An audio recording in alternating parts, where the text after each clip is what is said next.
Hello, fellow cycling fans, to the preview of Stage 14 of the Tour de France 2024.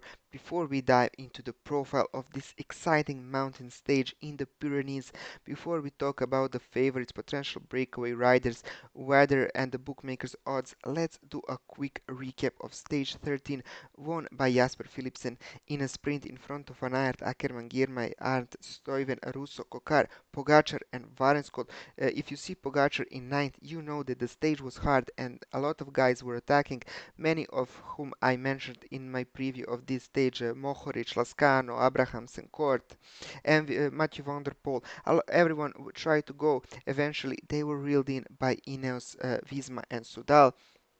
So most of the favorites finished together, but the big news of the day was that Roglic was unable to continue racing due to his crash yesterday, and Juan Ayuso had to abandon during the stage as he has COVID. So Pogacar still leads, and everyone moves one place. Some guys move two places because of Ayuso's illness. Felix Gal now in 11th, looking good for a top 10 finish. In the points classifications, Philipsen cut his deficit to 75 points behind Bini, but it is going to be mighty hard for him to defend his green jersey from last year. In the KOM, no changes as Abrahamsen, despite his attacks, couldn't get a single point on this stage. But tomorrow there will be 50 points maximum at offer, so I think we will have a new KOM jersey wearer. In the youth classifications, obviously Ayuso is now out. Remco still leads in front of Rodriguez and Jorgensen, and in the teams classifications, UAE is still dominating.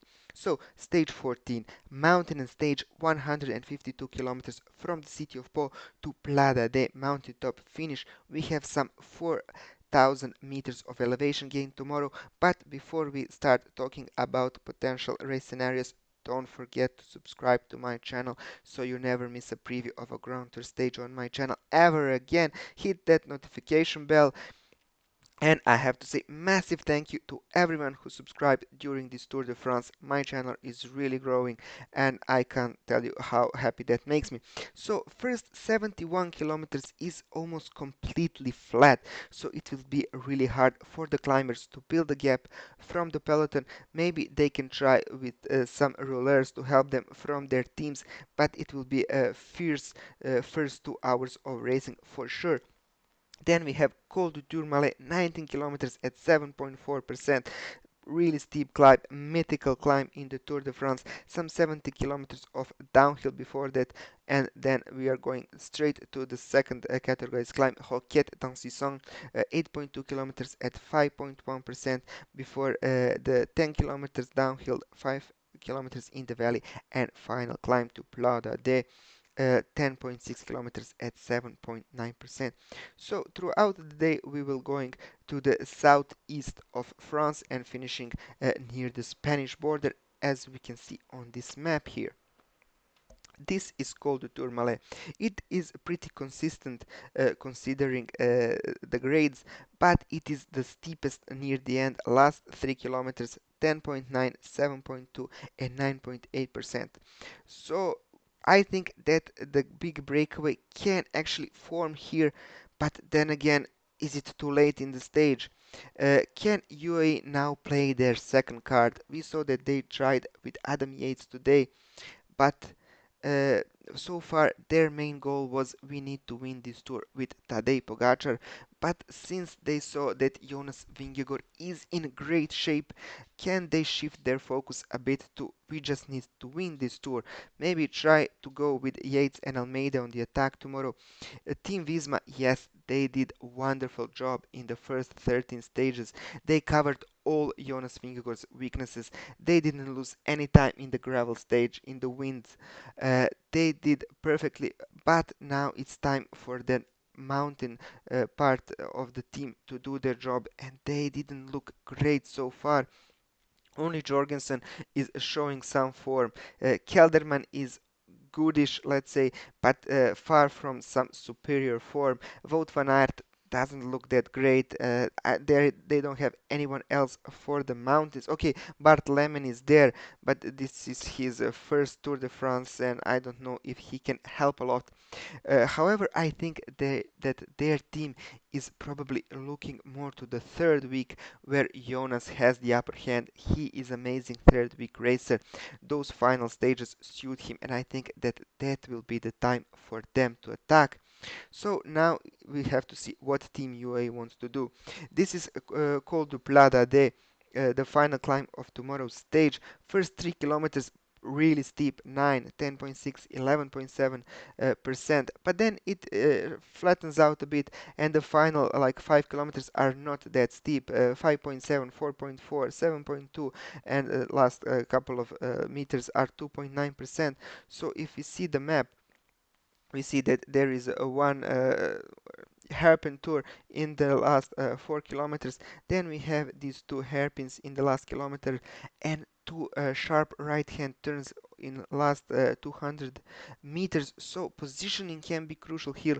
If you are first before those corners, then there is a big opportunity that you will be the stage winner tomorrow. So will UAE try to just win the stage, take those 10 bonus seconds, maybe even hope that Remco can surprise Vingegaard, maybe that Pogacar can gap both of them with a couple of seconds. I think that everyone is afraid of the final time trial in Nice. Who needs how much time is the big question. I think that Team UAE are looking to have at least 2 minutes in front of Jonas to be sure that Pogacar can win the race on the final stage. But the big question is, do they go on the attack or the offensive? Does the race dynamic shifts? Does Team Visma go on the offensive? That is a big question. If you look at the weather, it will be much warmer than it was in the Galibier stage, some 23, 24 degrees throughout the day.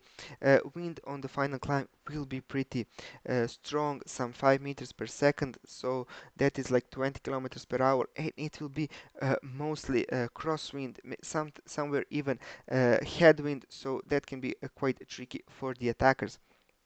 Before we move on to bookmakers odds, tell me in the comments who do you think is going to win tomorrow and which team will be on the offensive, UAE or Visma.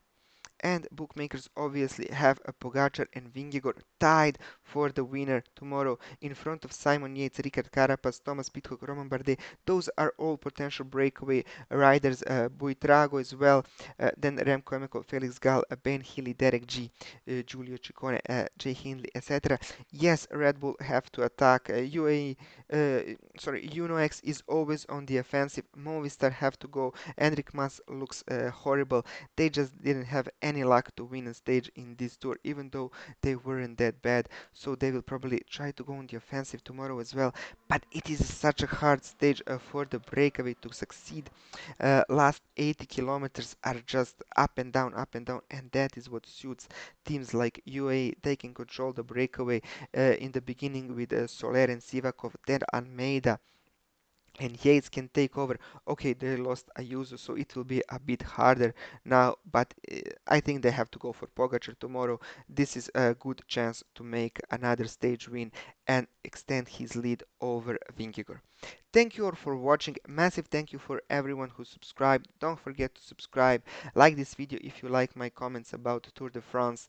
Have a great day, and I hope to see you tomorrow for the preview of another mountain stage in the Pyrenees, stage 15. Bye.